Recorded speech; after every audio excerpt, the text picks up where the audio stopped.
This is Comic Picks by the Glick. Hey, I'm your host, Jason Glick. Hey, Jason, what's got going on tonight? Hey, so I mentioned like last time that there was a lot of stuff that I was could talk about and might come up as far as this particular podcast. Well, as it turns out, it's like none of that is what is the subject of tonight. Tonight I'm talking about a series called Holyland from the from from the mangaka called Kouji Mori. And Cool. Yeah. So it's like if you're wondering, wait, who is this guy? What is this series? Like I don't blame you because it's like he's not a guy that I had heard about before beforehand. It's like and also it's like and neither had I heard about this series as well. But I guess it bears mentioning that a couple that several weeks ago, like probably about over a month ago, I think it was announced that Kentaro Miura's legendary series Berserk, well, it was going to be continued. It's like it wasn't going to end, with the death of its creator, but it's going to it's going to actually be be continued as a manga. With the art being provided by Miura's Studio GAGA and the assistants associated with that, and the writing being done by by Kouji Mori. Mori being a good friend of like of Miura back back when they were attending school, and I assume continuing to the present day. And also it's it's like he Miura is Mori is also a accomplished mangaka in his own like in his own terms as well. So he's created several series as well, one of them being the series called Holyland. So when I was looking through the comments on News Network, and um when this announcement was made, it's like they mentioned hey, oh, so this guy did Holyland. So yeah, it's like I can see this as being all right. It's like, and I had not heard of this series, and so I figured, okay, so yeah, I'm just gonna go give this a read and see what it's like. So first off, Holy Land has not been published in officially in like in any official by any official U.S. publisher. If you want to read this, you're going to go search for it online. It's like because it's only been scanlated. It's like and also it's like as far as the series goes, if you like the name Holy Land, like if you hear this and you think, well, what is this? Like is this is this some kind of JRPG style fantasy series? No, no, it's not. Oh well, is it a series about like the efforts to conquer Jerusalem back during the Crusades? No, no, it's not. Oh, is this a series about religious extremism in the modern day? No, no, it's not.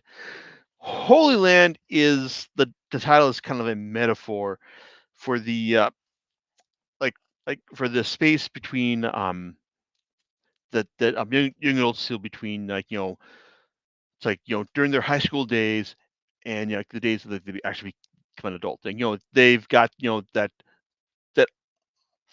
undefined lawless period where it's like you don't have a strict strict adult guidance over over your actions. Whether or not you're just attending high school and just trying not to caught up by the adults, or if you've dropped out or graduated and you're just running around the streets before you find out what you want to do with the rest of your life. That right there is like the Holy Land. It's just like the proving grounds between you fighting fighting out your own space. Like it's on the mean streets of Tokyo, for lack of a better term. And the series starts off with you know with this one character. It's like guy named Yu Kamishiro, who is he's who is just kind of a like like kind of a weakling, but he's also like able to, but he's also able to like like fight off the thugs that come and get him. That earns him the name of the Thug Hunter, and that also gets him the attention of like the name of like the guy who like rules the streets like at the time of Masaki Izawa, otherwise known as the Charisma of the streets. And the first chapter ends with like you having beaten out like some random thug guy named Yagi, and Masaki just like, coming across him and saying like coming across you and saying like looking at him and saying like, is this the guy who was like is it's like who was like like fighting off these thugs? Looks at him and goes, nah, it's like it's not him. And that kind of sets the initial tone of the series, because it's like this because like the appeal of the series is that you is not your average like street fighting protagonist. He is just like a kid who is like who has been bullied throughout his junior high years, and as he's like moved into his like high school years, he's trying to trying to find ways to like define the space that he can live in, because so that's like touched upon like early in the series that he tried to kill himself because he realized that like I'm just gonna be beaten upon by all these other all these other kids, and also like the looks I get from my friends and from my family and other students, like just looks of pity like that you give a weakling. And he initially tries to kill himself, but his body just won't let him. Then he realizes that okay, well, if I'm not going to die, then what options do I have? And that's where he comes upon the idea of trying to like fight for himself, like struggling to like find a way to like like learn fighting techniques that are going to help him out. Like it's not akin, it's not similar to the whole One Punch Man, like hey, I'm just gonna do all these like weight training techniques in order to do this. But I think that a better analogy for this series is that Yu Kamashiro is basically what you would get if Shinji Ikari decide find like latched on to like fighting techniques in terms of piloting a giant mech in order to gain his self-worth back. Because one of the key things throughout the series is that Yu, our protagonist, it's like he's like he lacks he lacks self-esteem to assert himself, but he has the raw ability to present himself as a fighter. So the series basically presents like shows basically shows that it's him like learning like the techniques of the streets, like, and he's like he's taught himself the ways to like throw like a mean, it's like right straight like in a super fast way. It's like he but he also has the raw ability to just knock out like guys that are like much more accomplished at street fighting than he is. And that's kind of like the way the series goes, from the initial volume. It's like when 'cause, like he's like it's all about showing how Yu is able to like present himself as a street fighter, but also how like Masaki like you recognize this guy as like, hey, you know what? He may not have like like the technique down, but he's got the raw skill in order to like be a like in order to like advance like you advance his aims. And also like Yu is just trying to carve out a place that he can be, not just like he's not just trying to like like, oh, I'm just gonna beat on dudes until like no one's gonna fight me anymore. It's like he's just trying to like present him like use these skills in order to like like present a in order to like just cover the space where he exists as himself, his Holy Land in terms of the series. And it actually works for him. It's like because like as the series goes on, like in short order, gets a close friend in terms of Shin, who is just like the clown, the clown like jokey type character, who's like, hey, it's like, hey, like I know you. It's like you were like you're fighting on the streets. Like I want to get to be your friend and all. It's like, and also Shogo, like the like a karate user who also like is beaten initially by you, but then like becomes his friend in short order.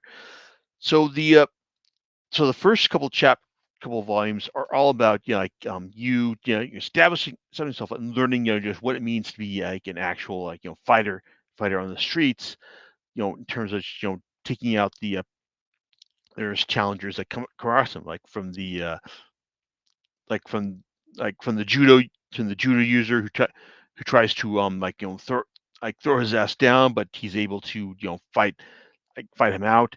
It's like in the it's like like the druggie who has has a high pain tolerance, but also he's able to throw him down. It's like in short order himself.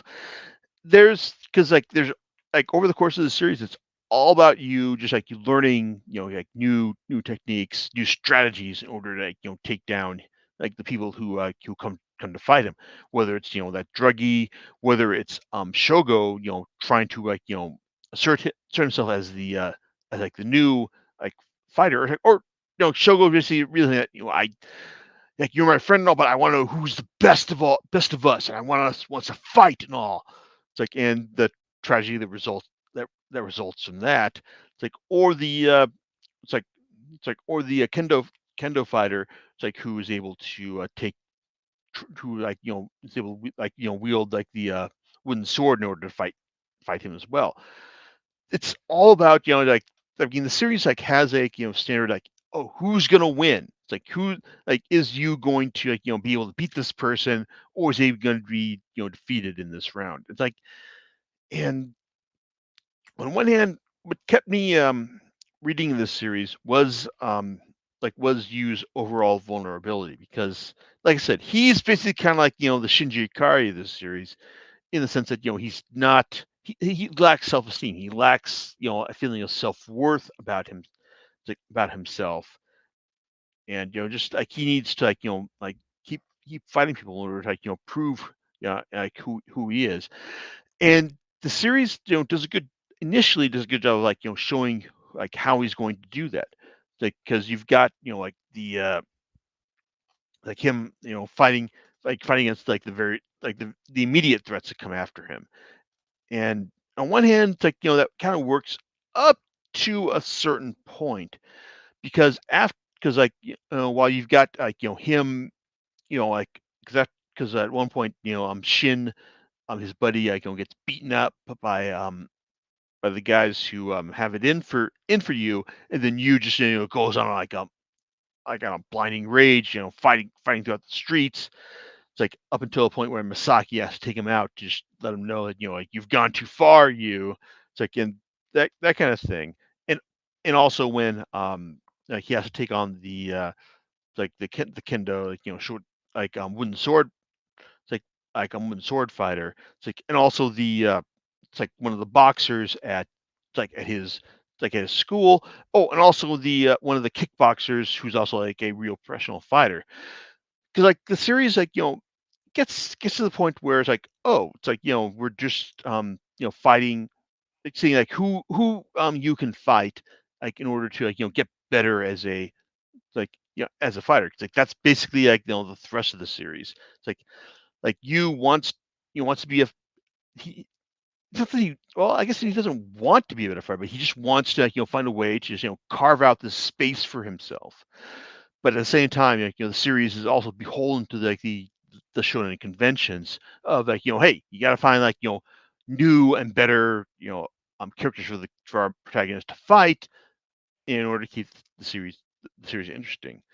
And that works up to a point, and you get to feel that point gets like kind of reaches that apex up until volume 14, when you get when when we get introduced to King, or yeah, I think it's volume 14, could be volume 15. Basically, you get the feeling that this is like when Mori realizes that, oh, we've kind of reached the as far as we can go with this like with you fighting people on the street and like getting better, and just without seeing repetitive. And then so he basically like, enacts this like big arc where where you has to fight this like this drug dealer like King, and he had to like make things right with a Shogo who had fallen out with after he beat him, like after Shogo demanded that they fight in order to see who was going to be the big the best fighter right there, because this is still like a shonen series, but this is also still like a seinen title where you don't have to be beholden to like the whole, oh, we're gonna like fight this as a big tournament arc type thing. But the final arc that kicks off around volume 14 and 15, it's like is does a good job of like bringing in all like the people like that you had fought beforehand. It's like in order to like show you, oh, like we're serious now, like you're bringing in like the guys he had beaten beforehand, and we're gonna show the bad guys beating them up in order to like show you who is going to be like the real it's like it's like the real victor here. So so on one hand, this is like a good solid fight series, and I also want to mention that does it also does draw a lot from another series I've talked about previously called All Rounder Meguru. That was a series that was exclusively focused on the world of MMA fighting, and there are a couple of MMA fighters that rear their heads like towards the end of this series. But one thing that this series like does draw on, like in terms of that, is that it does a whole like people talking about the moves that the characters are using, and that's something that the series does a whole lot. Because if you're like if you're annoyed by the fact when a series like just stops to like like talk about the moves that the characters are using in order to give you like a greater understanding about what's going on in the fight, then man, this series is gonna like drive you nuts, because not only do the characters do that, but also Koji Mori as the mangaka also does that as well, because he will just like just stop in the middle of the fight to just explain to you what's going on here. It's like, and also like it's like the actual like drive of the moves being used here. And on one hand, I I actually kind of appreciate how he's able like just to do that. Like as the author just saying like just tell the reader like, no, no, wait, let me tell you how this is going to go, because like let me tell you how it's like how boxers like maintain their guards and all that kind of thing. And I think that's probably because like I don't see that a whole lot. It's like it's like in manga, in terms of like the mangaka just like like just saying like what's going on here, and I kind of appreciate that.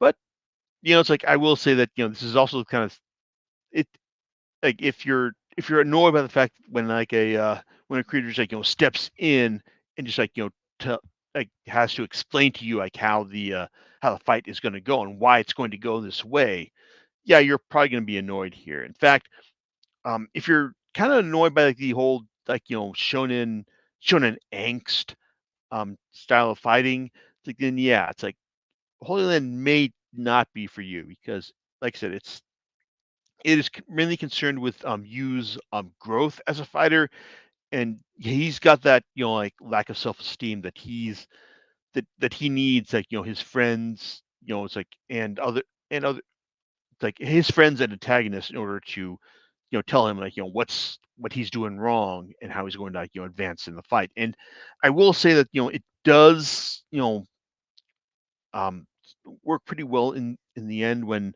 in the final fights, when he's like realizes that all the stuff that like my friends and antagonists have like told me, it's like this is what works, like this is what like what they've told me, like this is how I'm able to grow as grow as a fighter.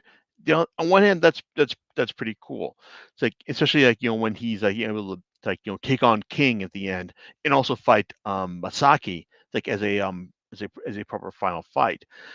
One thing that kind of does annoy me is that the final chapter is basically kind of like set up you as kind of like a more mythical figure than I would have liked. Just saying that because I don't want to give too much away, because I do think that the series is worth reading in its scanlated form, but it kind of gives it kind of like like kind of tells you that that use like his status as a fighter. It's like he's still around, but it's more of a mythic fighting um type experience than anything else. And I guess I mean, I did enjoy this. I did read through like all 18 volumes, and so again did start rereading it in advance of this podcast. But it's like I do think that it's kind of like a fairly conventional shonen fighting series. Well, seinen fighting series, because I think this is probably like too violent for the like shonen fantasy stuff that you'd see in like shonen Jump and all. But it's good. But is it the kind of series that makes me like go, oh wow, like he's writing Berserk now, so like is this like, does it make me feel good about the series? Well, I don't know. It's like I can't say that there was like a lot in Holyland that made me feel that, oh, this really like broke from the mold, and made me feel like, oh, this is like a series that everyone needs to read, and that it should be licensed by a like by an American publisher, be it like Viz, Dark Horse, or Kodansha, or Seven Seas, because it's it's I think I think it's entertaining for what it is. But if I had been asked to pay for it, would I have like enjoyed it as much? Eh, I don't know. I mean, I think that Mori does a good job with the characters and the overall fight, explanations of the fighting scenes and all. But it's like, is it necessarily better than something that does the same kind of thing, like say All Rounder Meguru? Ah, I don't know. I don't think so. But at the same time, Mori also has like a lot of other series um under his belt as well. Ones that involve like time travel and domestic terrorism and stuff that I'd be interested in reading as well, because I like this series. It's like, and I kind of want to read more of his stuff. But is this like is Holy Land the silver bullet that makes you go, oh wow, Berserk is in good hands from here on out? No, it's not. But at the same time, I can't say that it's like that Berserk is like going to be ill served by his presence, because he clearly understands like how to make a good like fight scene, so it can work in terms of seinen comics. So is this so is Berserk's future assured? No, it's not. But at the same time, I'm not going to write it off as well. In fact, it's like I probably wouldn't be willing to write it off in any case, because I need to know how it's going to end, and the fact that that publisher Hakusensha is committed to like like determining the like the future of the series. Well, it's like I'm glad that they're like going forward with a conclusion. Whether or not it's going to be a good conclusion, that's that remains to be seen.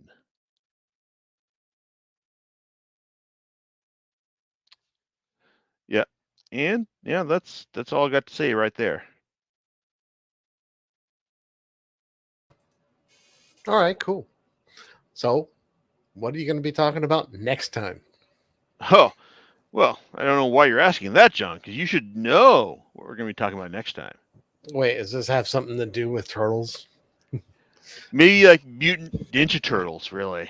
Oh, not box turtles. Okay, got it. Mutant Ninja Mhm. Turtles. Got it. All right, cool. Well, awesome. Well, we can't wait to talk about that one. And I guess what we'll do is we'll catch you next time on Comic Picks by the Glick. All right. Laters, everyone. Bye.